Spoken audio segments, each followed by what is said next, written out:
What is up everybody, मैं वापस आ गया हूँ और आज हमारे साथ है mister Raju Ranjan. Hello sir.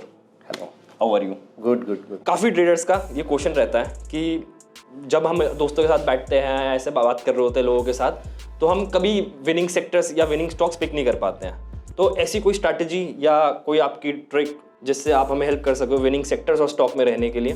सो विनिंग और लूजिंग जो है ना, कुछ होता नहीं है। ओके, आई थिंक मुझे लगता है कि तुम्हारे बोलने का ये है कि हाँ, आउट परफॉर्मिंग या अंडर परफॉर्मिंग, कुछ ऐसा। आउट परफॉर्मिंग चलेगा हमको। ठीक है। एक होता है, एक इक्विटी सेगमेंट होता है, वैसे ही एक कमोडिटी सेगमेंट भी होता है, वैसे ही एक और होता है करेंसी, और चौथा क्या होता है? बॉन्ड। थोड़ा एसेट टाइप हो गया कि अलग अलग एसेट टाइप हो गया।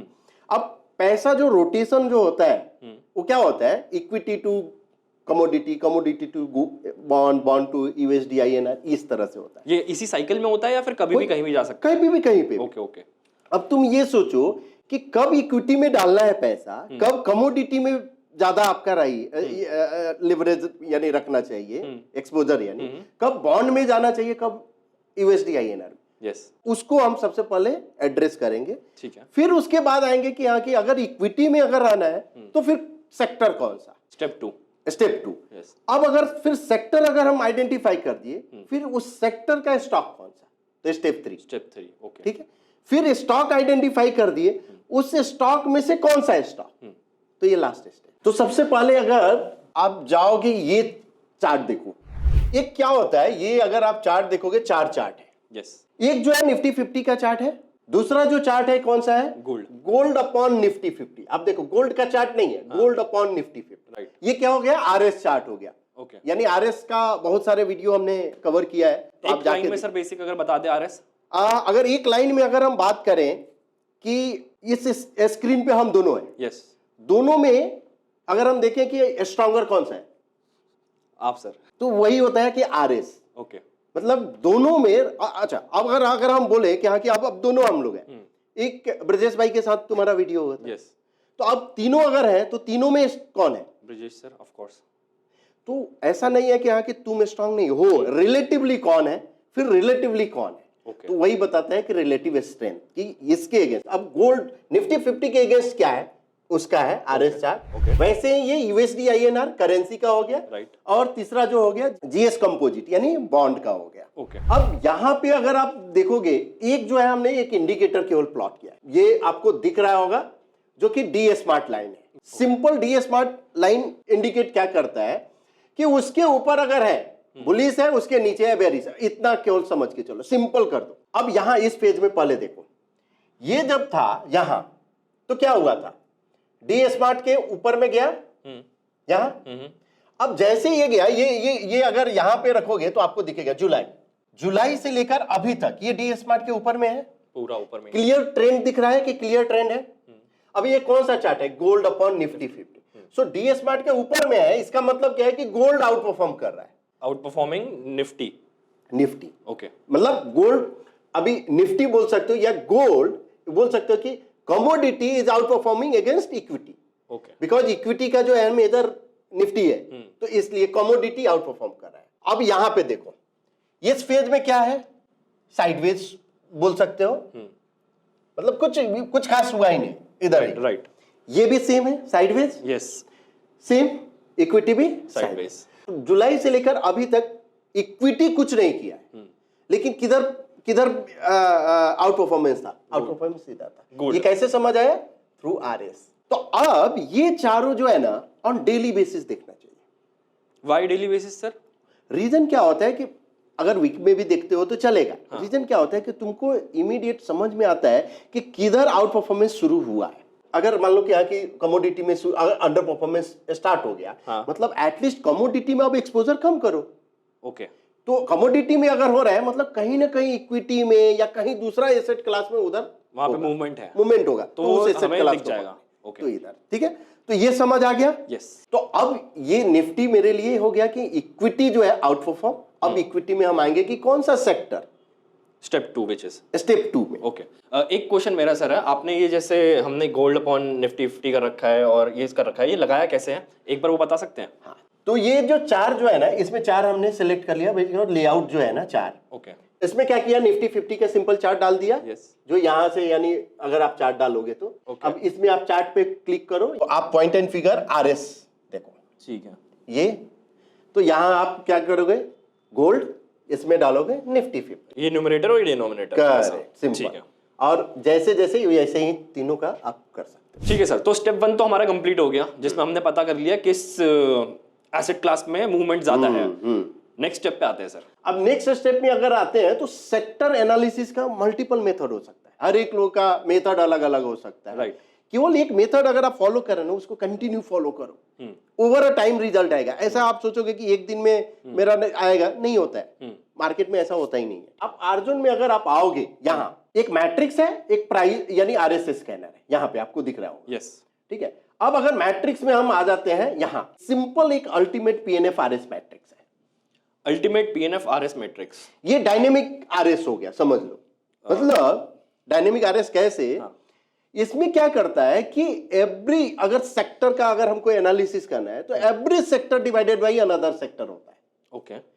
और अगर मान लो कि यहाँ की सेक्टर का अगर आउट परफॉर्म कर रहा है तो हम 1 दे देंगे, अंडर परफॉर्म कर रहा है तो 0 कर देंगे। अब करके हम बताते हैं ये, जैसे अगर यहाँ पे हमने सिलेक्ट कर लिया कि एनएसई ऑल सेक्टर, अब क्या करना है, यहाँ पे 0.25% रखे हैं। 0.25% क्यों रखा है सर हमने? बिकॉज शॉर्ट टर्म के लिए अगर देखना है तो, ओके। बट ये स्ट्रैटेजी सारे टाइप ऑफ ट्रेडर्स के लिए बनी है। एग्जैक्टली अगर मुझे देखना है कि मान लो कि लॉन्ग टर्म, तो हम क्या करेंगे, इसको बॉक्स साइज को इंक्रीज कर देंगे। ओके।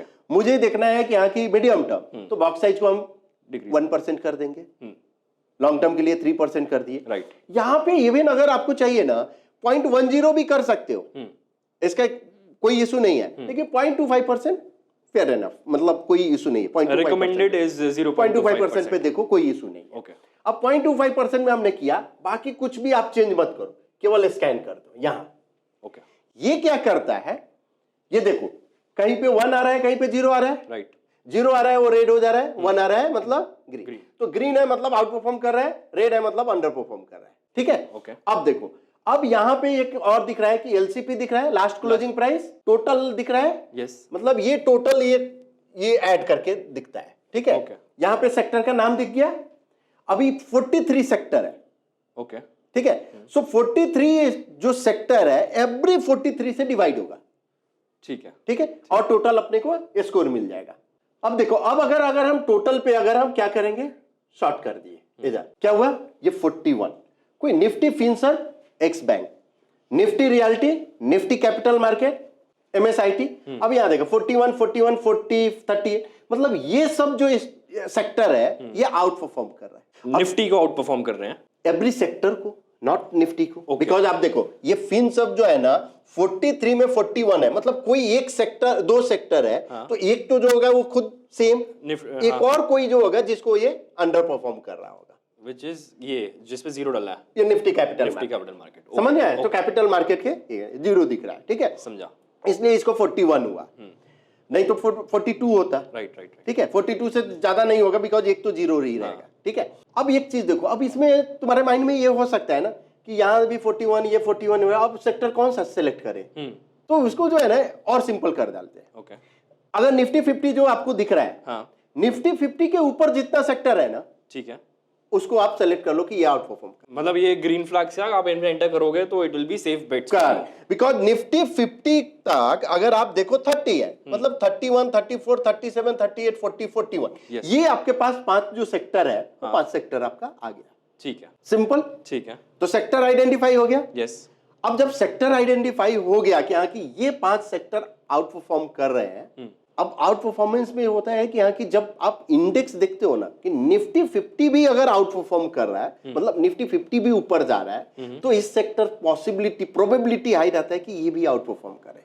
मतलब आपको ये देखना है कि यहाँ की निफ्टी 50 या निफ्टी 500 भी क्या ऊपर में बुलिश है ना, तब हम आउट परफॉर्मिंग।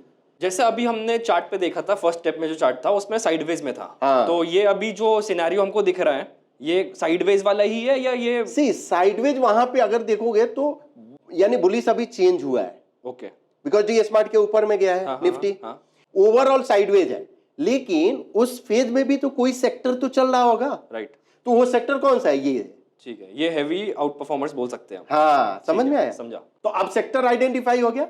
अब इतने एक कोई अगर मैंने सेक्टर आइडेंटिफाई करा तो उसमें कौन सा वाला स्टॉक में एंटर करूंगा? करेक्ट, कौन सा स्टॉक आउट परफॉर्म कर रहा है, ठीक है। राइट। अब ये आप एक और आपके माइंड में भी हो सकता है ये क्वेश्चन आए कि ये तो रियल्टी या फिनसर्व या कैपिटल ऑलरेडी भाग गया है। हाँ, तो अब मैं एंटर करूंगा तो कहीं फंस ना जाऊं। कोई ऐसा जो बताओ कि हाँ कि जो अभी भागने वाला हो। ये अगर बता देंगे तो सर प्रॉब्लम हो जाएगी, ये नहीं बताएंगे। ठीक है, तो एक चीज है, यही सेम प्रोसेस फॉलो करो। ये जिस दिन निफ्टी रियल्टी ऊपर गया ना, ठीक है, वो कहीं तो कहीं निफ्टी 50 को ऊपर आया होगा एक दिन। यस, वहां से आउट परफॉर्मेंस स्टार्ट होता है। तो अब जो है अगर आप देखो कि निफ्टी रियल्टी जो है आउट परफॉर्म कर रहा है, सो अब अगर मान लो कि हाँ कि ये अगर एवरीडे आप करते हो ये सेम प्रोसेस, तो किसी एक दिन जो है ना फर्स्ट डे जब रहेगा, जो ये निफ्टी 50 जो आपको दिख रहा है ना उसके ऊपर निफ्टी रियल्टी आया होगा, तो वो फर्स्ट डे से आपका अभी तक ये मूव अच्छा आपको मिला होगा।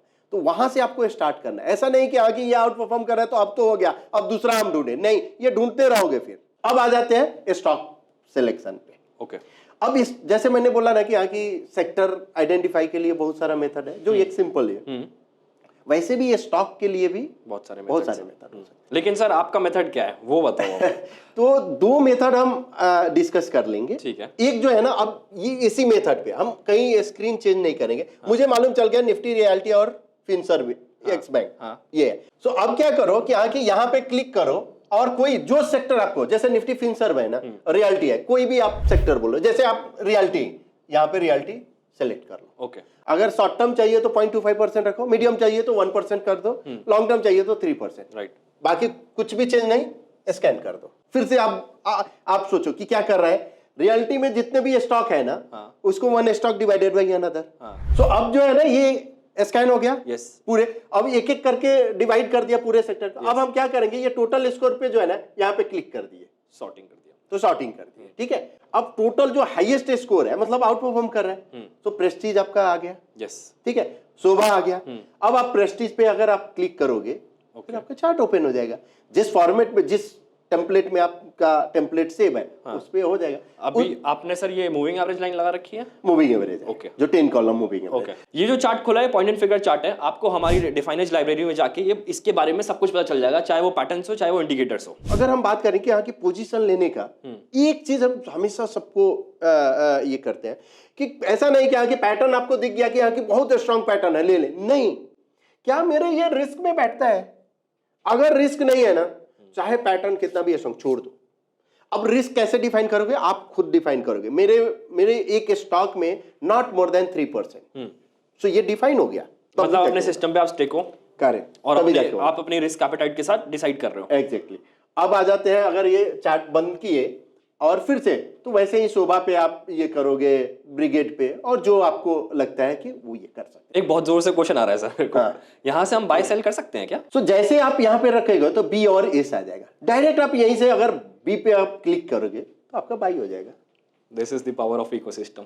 आपको कहीं जाने की जरूरत नहीं है, सब कुछ जहां पे आपने एनालाइज करा वहीं से आप ट्रेड कर सकते हो। सर इसको आप, अगर मेरे को एक ग्रुप बनाना हो इन स्टॉक्स का ही, तो आप बताओगे कैसे होगा? ठीक है, तो अब जैसे आप सेव एज ए ग्रुप किए, ठीक है, अब यहाँ पे देखो, यहाँ पे हमने क्या दिया है, स्कोर वैल्यू। ओके। टोटल जो स्कोर वैल्यू है। ओके। अब ये स्कोर वैल्यू जो है ना, अगर मैंने डाल दिया कि यहाँ की जैसे 42 इधर की था, 9 था, अब मुझे चाहिए कि 7 के ऊपर ही, या 5 के ऊपर। अच्छा, ओके, तो मैं अबव 7 और अबव 7 कर। अब किसी को चाहिए कि नहीं कि बिलो 5, ओके, तो यहाँ पे जो है बिलो 5 कर देगा और सेव करेगा। तो केवल जो 5 वाला के नीचे जो होगा ना, वही सेव होगा। अब आ जाते हैं, अब एक और मेथड जो कि हम मोस्टली मैंने ये भी यूज करते हैं, मल्टीपल यूज करते हैं, ये बोनस मेथड है। अब यहाँ पे एक चीज देख रहे हो कि यहाँ पे एक येलो स्टार है। यस। कोई स्कैनर आपको फेवरेट है ना, उसमें डाल दो, तो ये क्या हो जाएगा, ऑटोमेटिक माय फेवरेट में आपको दिख जाएगा। यस। तो पीएनएफ प्राइस और आरएस स्कैनर, यही वाला स्कैनर था। यस। यहाँ पे आप देखो हमने क्या डिस्कस किया, एक आरएस डिस्कस किया था और ये है प्राइस। तो अब दोनों को कंबाइन करके जो है ना रिजल्ट लो। अच्छा, ये मतलब और नेक्स्ट लेवल पे चलेगा यहाँ। हाँ, ठीक है। ठीक है। तो अब क्या हुआ, अब यहाँ पे अब जैसे अगर हमने लेट से कोई भी सेक्टर एक ले लो। ओके। रियलिटी ले लेते हैं सर। ये ग्रुप सेलेक्ट कर लिए। अब क्या करना है, ये जो है आपको जो दिख रहा है कंडीशन, जो आपको एक तो प्री डिफाइंड का, अगर आपको ये नहीं है माई आपको खुद का ले लो, हम पब्लिक का एक ले लेते हैं, Okay. या पॉपुलर लेते हैं, सॉरी पॉपुलर ले लेते हैं। पॉपुलर में एक जो है यहाँ पे AFT और turtle strong bullish pattern, because हम बुलिश के साइड देख रहे हैं। डेली टाइम फ्रेम 0.25% अभी के लिए रनिंग हम रखते हैं, ठीक है। अब यहाँ पे हमने क्या किया कि रियलिटी लिया, अब निफ्टी 50 से करना है, या अब सेक्टर अगर हम रियलिटी लिए ना तो निफ्टी रियलिटी से ही डिवाइड कर डालते हैं, ठीक है, कि निफ्टी रियलिटी में कौन सा है, ये हो गया। अब इसमें सेलेक्ट कर लिया प्री डिफाइंड में सिंपल एक डबल टॉप बाई। सो ये एक डबल टॉप बाई हमने पैटर्न लिया। क्यों डबल टॉप बाई? बिकॉज जो पॉइंटेड फिगर में है एक बेसिक पैटर्न है double top by. Double top by मतलब बुलिश है, RS पे भी बुलिश चाहिए मुझे, प्राइस पे भी बुलिश चाहिए। ओके, बॉक्स वैल्यू हमने 0.25% ही रखा और रनिंग रखा यहाँ पे, ठीक है। हम क्या करेंगे, स्कैन कर रहे हैं। अब मुझे जो है रियलिटी जो इंडेक्स जो आपने जो देखा ना, उसमें से 2 स्टॉक आया, प्रेस्टीज और फिनिक्स लिमिटेड। ये 2 स्टॉक जो इंडिकेट कर रहा है कि यहाँ की एक पॉसिबल जहां पे RS और प्राइस, जो प्राइस का पैटर्न जो हमने जो दिया था AFT और टर्टल, ये दोनों में है ऑलरेडी, और RS पे भी स्ट्रॉन्ग है। अब अगर इसको स्कैनर कंडीशन पे क्लिक कर दो और चार्ट अगर पे क्लिक करो तो तुमको दिख जाएगा कि AFT और टर्टल, तो टर्टल ब्रेकआउट है, उधर आपको दिख रहा होगा कि टर्टल ब्रेकआउट। ऐसे इसका आप सोचो कि रियलिटी जब अगर बुलिश अगर आया होगा वो इधर ही कहीं आ गया होगा, तो कंटिन्यू है, ठीक है। अब अगर हम इसको क्लोज किए इस चार्ट को, और फिर दूसरा अगर हम देखें प्रेस्टीज, तो प्रेस्टीज में अभी क्या हुआ है कि टर्टल ब्रेकआउट हुआ है, ठीक है, प्लस एंकर फॉलो थ्रू। और कुछ अगर जानना है तो और 1-2 मेथड डिस्कस कर सकते हैं। नहीं सर, ये हम बाद में नेक्स्ट वीडियोस के लिए बचाते हैं। ठीक है सर, ये समझ आ गया, बहुत बढ़िया है, लेकिन इसको रन कब करें? अगर आप सिस्टम के सामने हो तो मेरा रिकमेंडेशन रहता है कि हमेशा 3:15 तक 3:20 तक आप रन कर लो, ताकि आपको रिजल्ट आ जाए। तो उस दिन अगर रिजल्ट अगर आ जाता है तो आप एंटर पहले आप कर लोगे और फिर आप कंटिन्यू कर सकते।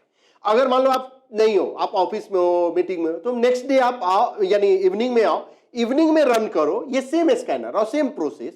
इवनिंग में जो रिजल्ट अगर आता है फिर अगले दिन आप एंटर करो। अब मान लो कि आगे ये 5% ऊपर गैप अप हुआ, हमने शुरू में क्या बोला था कि एक डिसाइड करो कि रिस्क मेरा क्या है, 3%, ये 5% ओपन हुआ, मतलब मेरे लिए रिस्क जो है बड़ा हो गया ना, राइट।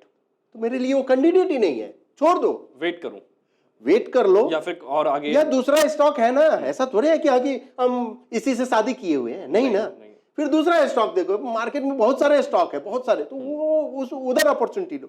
तो अपॉर्चुनिटी ढूंढना पड़ता है। आप अगर एक ही स्टॉक को लेके बैठोगे ना कि हाँ कि नहीं इसी स्टॉक में, फिर शायद आप वो रिवेंज ट्रेडिंग होता है कि हाँ कि नहीं 5% ओपन है, चल और बाई कर, और नीचे गया और बाई कर, और नीचे गया और बाई करते हैं, इस तरह से चलते रहेगा। फिर आप लोग बताना, आपको अगर रिस्क मैनेजमेंट और पोजीशन साइजिंग के बारे में और कुछ जानना हो या कुछ अलग स्पेशल आप चाहते हो वीडियो बनाया, तो कमेंट सेक्शन में जरूर बताना। Thank you so much sir, आपने मतलब इतना सारा आपने हमको 3 स्टेप प्रोसेस बताया, जिसमें हमने एसेट क्लास एनालिसिस कराया, उसके बाद हमने सेक्टर एनालिसिस कराया, उसके बाद हमने स्टॉक एनालिसिस और पिकिंग हमने चूज कराई कि कौन सा हमको बाय करना है, कौन सा नहीं, depending on our risk management और पोजीशन साइजिंग। अब सर मैं अगर एक आलसी आदमी हूँ, या मैं नहीं कर सकता ये रेगुलरली, या मेरे को नहीं समझ आ रहा पूरा कॉन्सेप्ट, तो इसका कोई शॉर्टकट या कुछ है क्या तरीका ऐसा? देखो कुछ शॉर्टकट तो नहीं होता है लाइफ में, शॉर्टकट भूल जाओ। आप सर बेइज्जती कर रहे हो पूरी वीडियो में। लेकिन अगर तुमको ये है कि हाँ कि ये स्ट्रेटजी ऐसा होना कि हाँ कि एक बार हम सेट कर दे तो मेरा उसी मेथड पे बाई या सेल ये सब कुछ होते रहे। हाँ। तो ये है ना अपना, अगर आप आओगे मोमेंटिफाई पे बहुत सारा वीडियो भी हमने ये किया, तो मोमेंटिफाई में अगर आप आते हो वहां पे ये जो हमने RS और प्राइस और RS वाला वो स्ट्रेटजी आप सेट कर दो, अपना मेथड ये कर लो कि हाँ कि ये हमको एंट्री है, ये एग्जिट है, ये पोजीशन साइजिंग, उसके बेस पे आप कर सकते हो। आपके लिए नेक्स्ट पक्का ऐसा कुछ कवर करेंगे जिसमें आपको ज्यादा मेहनत नहीं करनी पड़े, ज्यादा आपको थियोरेटिकल और प्रैक्टिकल नॉलेज ना लगे, बस आप एक क्लिक करो, आपकी स्ट्रैटेजी बन जाए और वो चलती रहे लाइफ टाइम जब तक आप चाहते हो। ठीक है sir, thank you so much sir, काफी मजा आया ये स्ट्रैटेजी समझ के। आई होप लोगों को भी काफी मजा आया होगा। अगर आपको वीडियो अच्छी लगी तो लाइक करना, कॉमेंट करना और सब्सक्राइब कर देना इस चैनल को। Thank you so much.